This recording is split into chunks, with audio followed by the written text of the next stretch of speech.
We got on the breakfast sandwich. L sending 20. Hey Nick, I'm 20 and have an opportunity to start plumbing, but I don't want to work with poop water my entire life. Don't work in. You can switch. Just you have to work with poop water for a little while. I don't like touching poop as well. It's like my line. I don't like touching shit. It's just gross. When I had a tiny home, I had an Incinelate, which is a piece of a toilet where you basically shit on a piece of paper and it roasts it like a toaster. It uses like a resistance element and like cooks it. You don't have to do that though. You can do plumbing and heating, man. You can do you know, and not all of it, but you know, boiler work. Stay in the heating side of it. You know, heating systems are the. I'm warm as shit. With this heating in here, I'm warm as shit. I thought it was gonna be cold. Yeah, no, good. We got radiant heat in these floors. Ron C said 25. Good evening, guys. Today I've been looking into boat detailing because I live on the Chesapeake Bay. There you go. Just want to know your opinion. Thanks for the great streams, guys. Also, the abusive wife bit is mad funny. Yeah, it's funny for you guys. It's not so funny for me. No, I appreciate that, man. Boat detailing. Yeah, hell yeah, dude.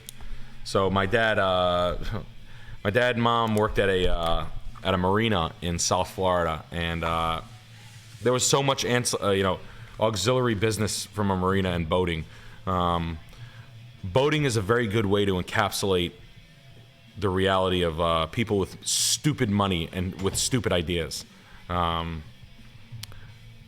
I mean, boating and like auto racing is one of the only hobbies right now where people like willfully will throw money right in the trash can or in the ocean. They just don't mind. So yeah, go for it, man. Seriously. Mobile detailing is something cool for if you want to hustle. Mobile auto detailing. I know a couple of fellas who do it here. They crush. My brother works with them a lot. Good dudes, and I just like seeing people just get out there and do the work and make the fucking money. And now they got trucks and they're everywhere. So yeah, go for it, buddy. I think that's work. I mean, a couple of nice pressure wash, some Kahler, Kahler, Kahler equipment. Get all the top stuff. I like the auto detailing setup. Boat detailing just as good. Why not? Especially after a party weekend, you bang them all out. And you go to all those people that are puking all over their boats all weekend. Their lady friends are flying in. They're flopping off the sides with all their coolers and shit going in the water. So go for it. John Hines sent $25. Bought a place, let my childhood friend from 4 years old rent upstairs for a third of the mortgage. He now does over-the-counter drugs in a car we lent him. He stops paying rent and started stealing my clear liquor. Evict him? Yeah, man, you gotta give some tough love to your buddy. You gotta call his parents on him. 4 years old. He's what? You've known him since you were 4? I've been through that before with pals. Not the same, but I've kind of been through the uncomfortable when your buddy's not paying situation. It's not comfortable. You gotta be like, look, man, this is how guys like us fuck up. You gotta give them like the hat and hand story and be like, you gotta clean yourself up or get the fuck out. You can't do this to me. This is worse than kicking my ass. Stealing rent or not paying rent from your pal is literally worse than you got to think of it as literally going in my wallet and taking $500 out of it. Like, you wouldn't do that to me, dude. You're just fucked up in a way right now, so you got to get the fuck out of my house, man. And this is one of those times where you might, you got to get the fuck out. You got to can him, tell him you got to cut it out. It's unfortunate. I've been through it. It's real uncomfortable. It's one of the not cool things that happens, but you cannot allow it to happen for more than like 1 month, and that's it. Like, you can't be one of those suckers that just keeps getting shit on by his pals. And honestly, he'll straighten out. Yeah, he will. I promise. Saying no is easier as you get older. Or I've been in my no phase. Yeah, well, you have friends living with you like that, right? Yeah, not even that. Just like friends where like it's getting easier to say no. For certain shit. We got Charles Graham, $25. Thanks, man. Hey, Nick, I've been a truck driver for a few years, but just recently started hauling cars. Do you have any advice on dealing with porters, or are they all smooth brains? Call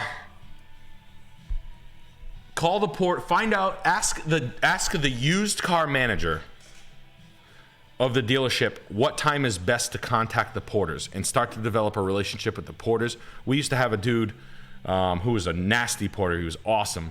And having those dudes help us figure out what works best for them, and just show up, just kind of keep it in mind when those dudes like to receive the cars, and then have a relationship with the used car manager. Those guys are always looking for phone call away, cars ship. Every dealership that's a major new car dealerships that have a huge used car book of business. Herb Chambers Honda in Seekonk, Mass is a humongous used car deal. They used to sell nicer Mercedes than we did at my used car dealership, at my new car Mercedes. So those guys are very good at logistics. That's the person you want to. You did tell me Remax, my fault. So yeah, that's the way I would do that. Talk to the used car manager. That's the guy who handles logistics inside a dealership for the most part. And then if not, just talk to the porter if they have a porter that's like really with it. Most used car manager will try to use a porter underneath him to make his life easier. Keep that in mind. Stupid family tradition. Crab play. What point of sale system do you use for Chimonics, and what do you recommend? We used to use I don't know what we used to use. Point of sale, we had Square. We had Square. It was pretty good. They're all pigs. I don't like the private.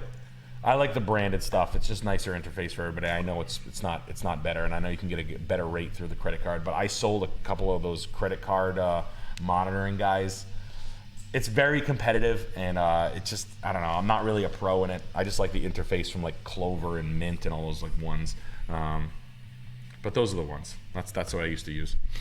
G-Swag Money 69. Dang. Yo, what up, G-Swag Money? Yo. $25. Yo, Thanks, up, man. dog? Hey, I'm 23, just started at a Toyota dealership as a salesman 2 weeks ago. And so far, I've only shadowed the top salesman and have been watching Andy Elliott's YouTube to learn more. I think I'm starting on the floor soon. Any advice? Take a lot of ups. Vyvanse. Yeah, know your competition a lot, man. Work with people. Be nice. Be nice and forthcoming. Listen, not sleazy. Let the customer do kind of whatever they want, and then you can ask if they really not in a like if someone coming in to buy a car, you know it, and then you'll slowly get better at selling and making it a process where people don't dick around. Some people really, there's still like a populace of people in this world that like to go to car dealerships to fuck around. They think it's like a Six Flags of humanity. So Toyota people, not really, but like Buick, Caddy, the fun car, like the expensive shit, all day long.